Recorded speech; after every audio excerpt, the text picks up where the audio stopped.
Ok, gracias. Vamos a ver la etiología. Vemos que esta diapositiva no se las he explicado. No. Bien. No. Vamos a ver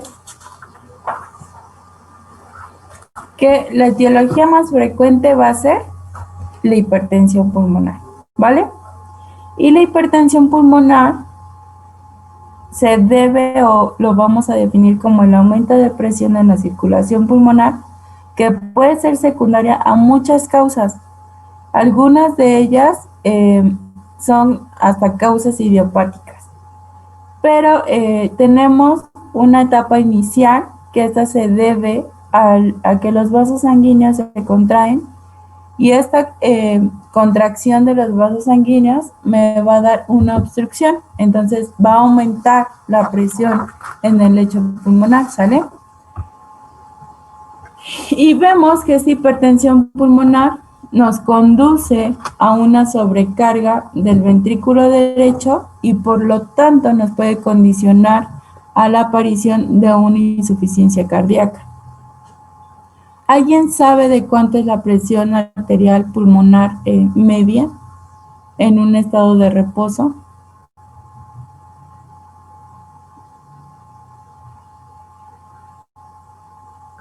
¿De 20 milímetros de mercurio? No.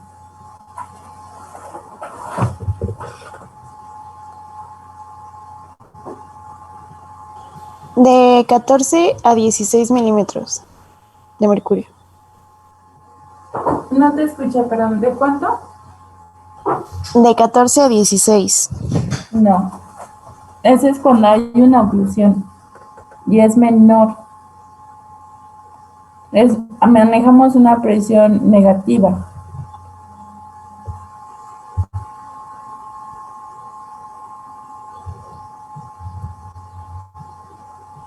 ¿De cuánto es lo normal?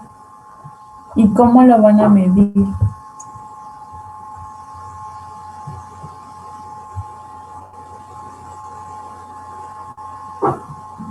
Recuerdo que la sistólica era de 70 y la diastólica de 105. No, pulmonar. Ah, ok. La presión arterial pulmonar en un estado de reposo.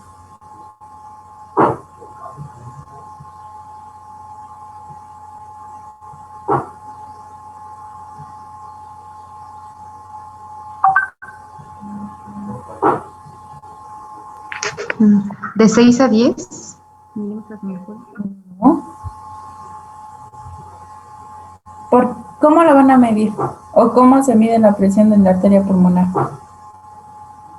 ¿Por medio de qué?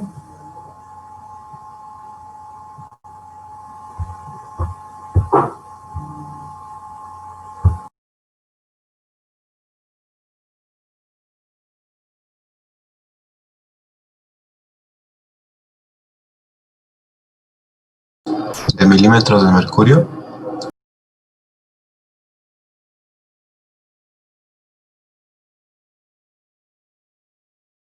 ¿Por medio de qué?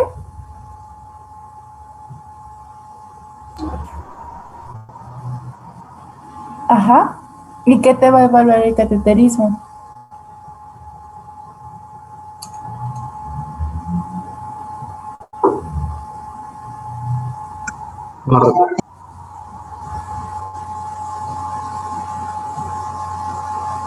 ¿La presión de qué?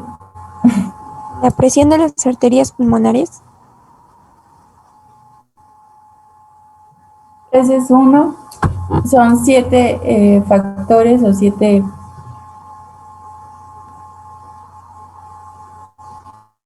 parámetros que te permite evaluar el cateterismo cardíaco derecho. La presión del ventrículo derecho también. ¿Ok? Van 2. Presión de la arteria pulmonar, presión ventricular derecha.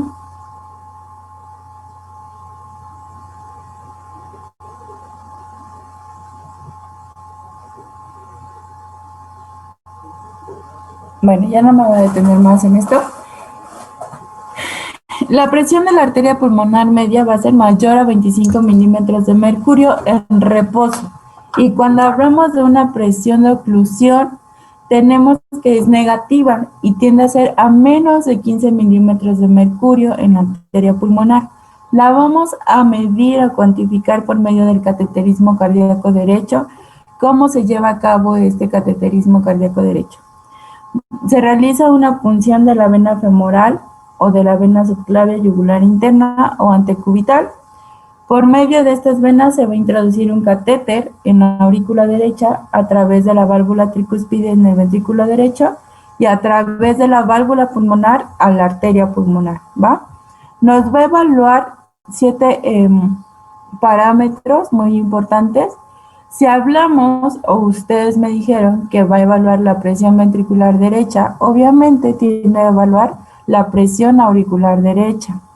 Con ello, la presión de la arteria pulmonar, las presiones de llenado cardíaco, la resistencia vascular pulmonar, nos va a dar como tal que también está funcionando la válvula tricuspide y la válvula pulmonar y si hay la presencia de cortocircuitos intracardíacos. Como causas menos frecuentes, las vamos a clasificar, esta etiología se clasifica por causas frecuentes, menos frecuentes y causas raras, ¿sale? En causas menos frecuentes vamos a tener anendocarditis infecciosa, que puede ser un proceso postinflamatorio, ¿sale? Reparación quirúrgica de la tetralogía de Fallot, porque ya vimos que tiene una causa congénita, dilatación idiopática de la arteria pulmonar o por alguna valvulopatía congénita, que puede ser dilatación de la arteria pulmonar y del anillo valvular. Causas raras, tenemos síndrome carcinoide, la presencia de la fiebre reumática o traumatismo inducido por catéter, sobre todo por el cateterismo cardíaco, o anomalías del tejido conjuntivo, que puede ser el síndrome de Marfan.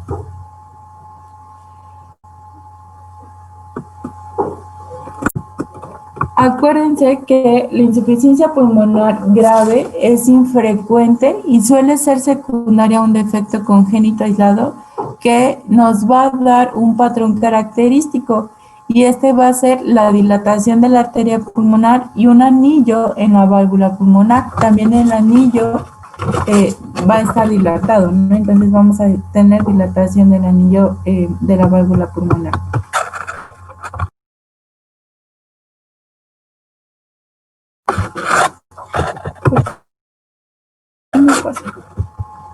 En cuanto a la fisiopatología, ¿hasta aquí alguna duda de la etiología? No, doctora, ninguna. Bien, vamos a tener tres mecanismos, que va a ser la dilatación del anillo de la válvula pulmonar, la alteración adquirida de la forma de las valvas y la malformación o ausencia congénita de la válvula. Va a existir un reflujo sanguíneo y esta afección va a ser a nivel de la diástole, ¿sale? Entonces, si tenemos un reflujo sanguíneo, nos va a dar una sobrecarga de volumen. Y estamos hablando que esta sobrecarga de volumen se lleva de primera instancia en el ventrículo derecho. Por esta sobrecarga de volumen nos va a dar una dilatación tanto a nivel auricular como ventricular derecha. Pero también tenemos la fisiopatología, por así llamarlo, de la insuficiencia pulmonar aguda, que va condicionada o es simultánea a la hipertensión pulmonar, ¿ok? Para esto les hice este esquemita para podérselos explicar.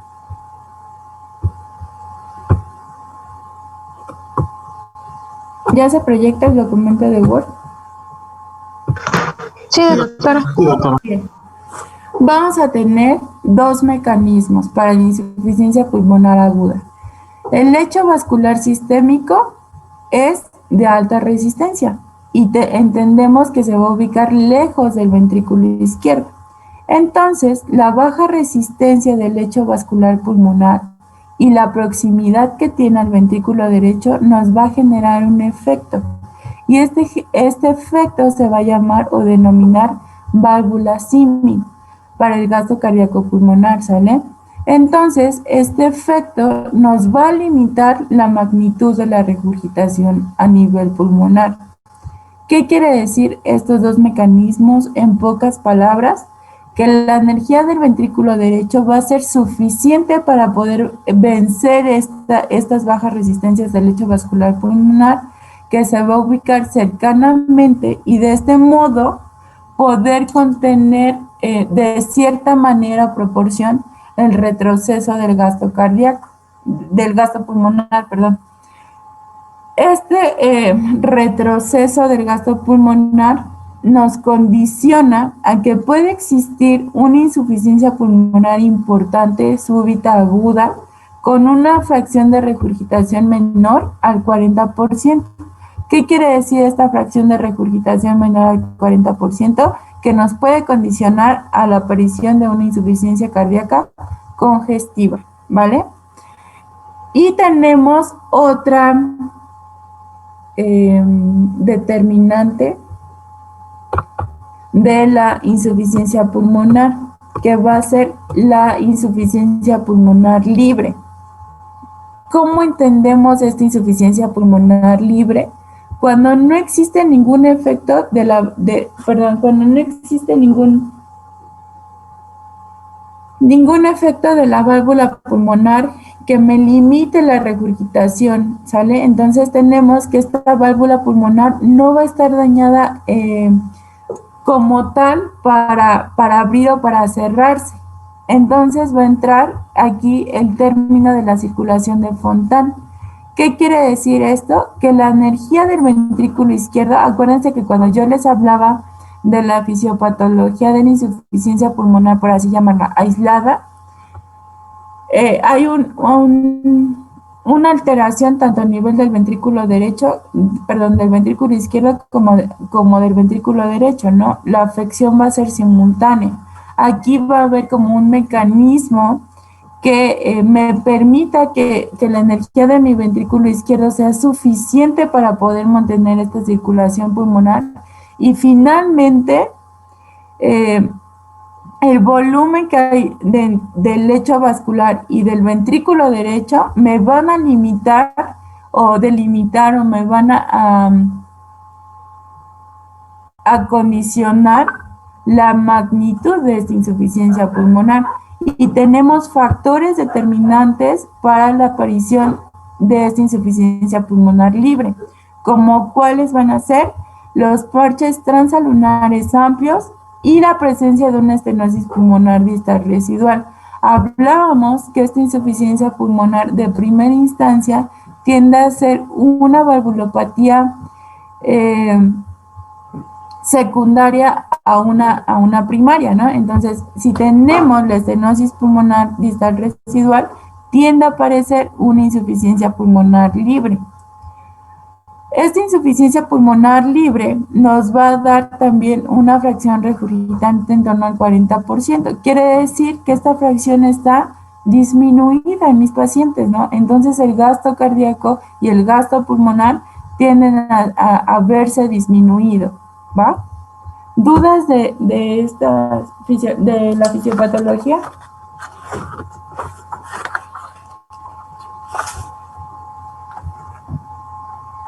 Creo que no, doctora.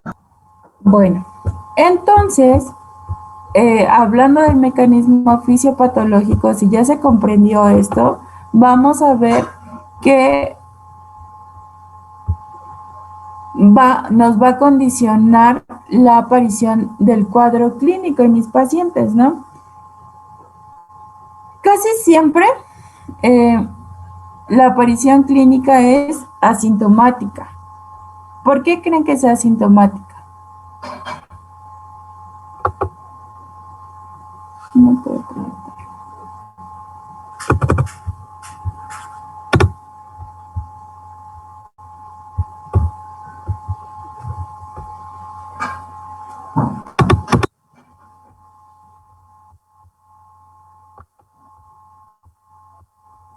¿Por qué es asintomática? Bueno, yo entendí que, como nos mencionó la fisiopatología por lo de la válvula simil, que va a disminuir el aumento del gasto pulmonar. Entonces, yo me imagino que en esos casos, cuando está la insuficiencia pulmonar aguda, esa asintomática ya después cuando evoluciona, ya se presentarían síntomas. Cuando evoluciona, pero acordémonos que esta valvulopatía es de un largo periodo, ¿no? Ahí casi siempre es una valvulopatía secundaria, entonces quiere decir que hay un lapso muy largo de tiempo para que pueda evolucionar a una insuficiencia pulmonar.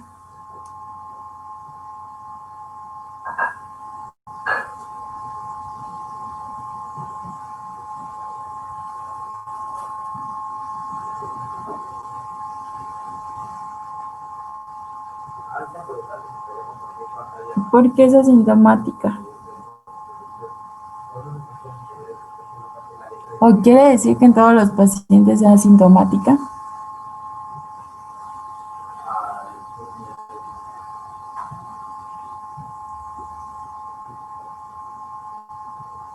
¿O por qué nos mencionan que es asintomática?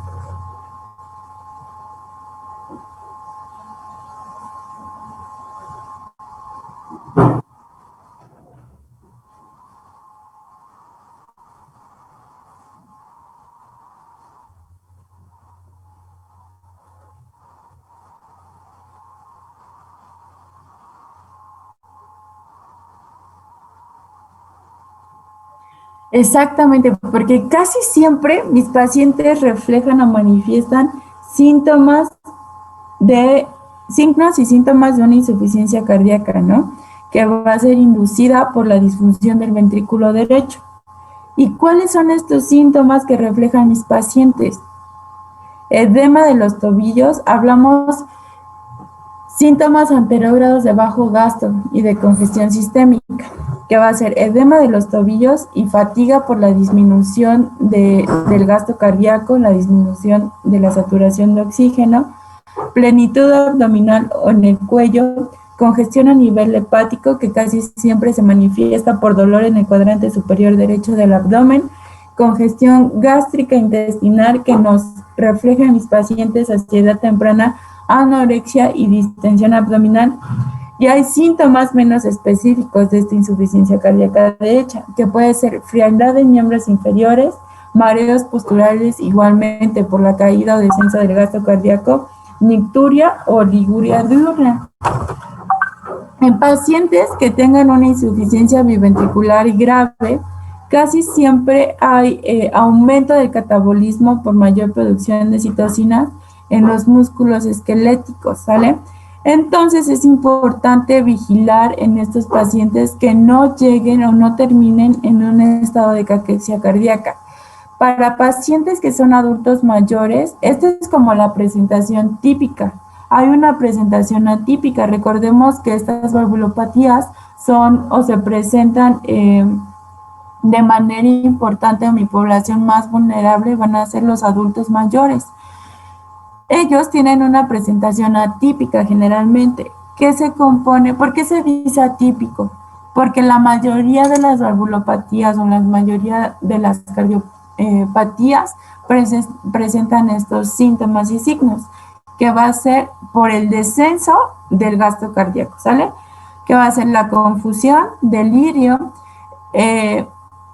la presencia de síncopes, deterioro funcional súbito, la incontinencia urinaria y que mis pacientes casi siempre presentan caídas repentinas, ¿no? Pero esto se debe a la presencia o hay que hacer diagnóstico diferencial de síncope, ¿vale?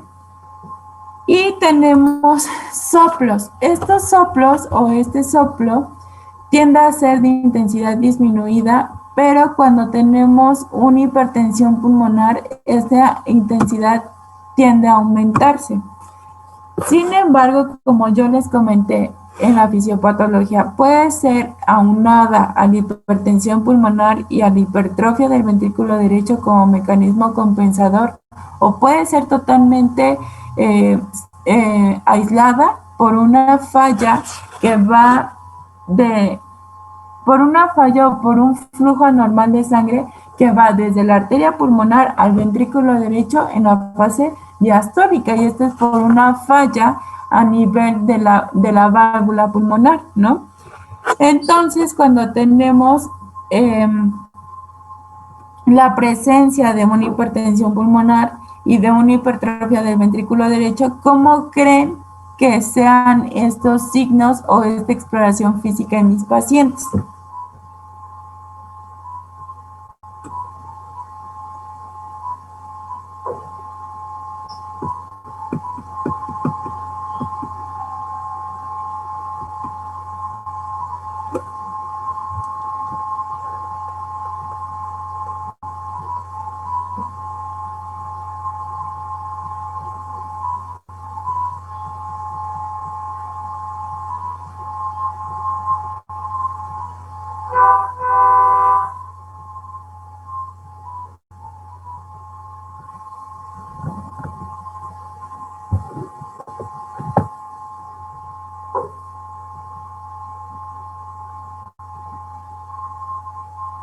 ¿Puedes repetir, por favor, la pregunta? Sí.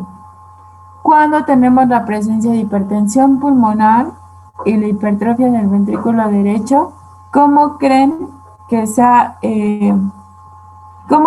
presente a la exploración física o los hallazgos en exploración física en estos pacientes?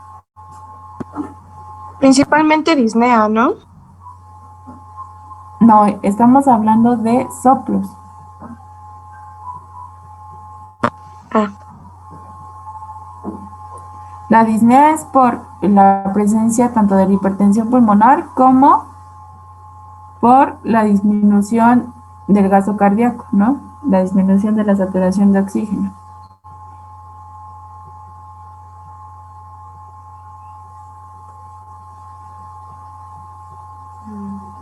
Se mencionaba que va a haber un soplo sistólico y que va a aumentar con la inspiración.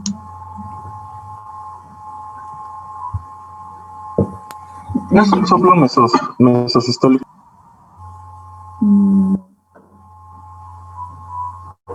Cuando tenemos o se llaman signos palpables de la insuficiencia pulmonar atribuibles a una hipertensión pulmonar y a una hipertrofia del ventrículo derecho, vamos a tener un componente pulmonar palpable que se va a presentar en el segundo ruido cardíaco y lo tendemos a auscultar en la porción superior del borde external izquierdo. ¿Por qué?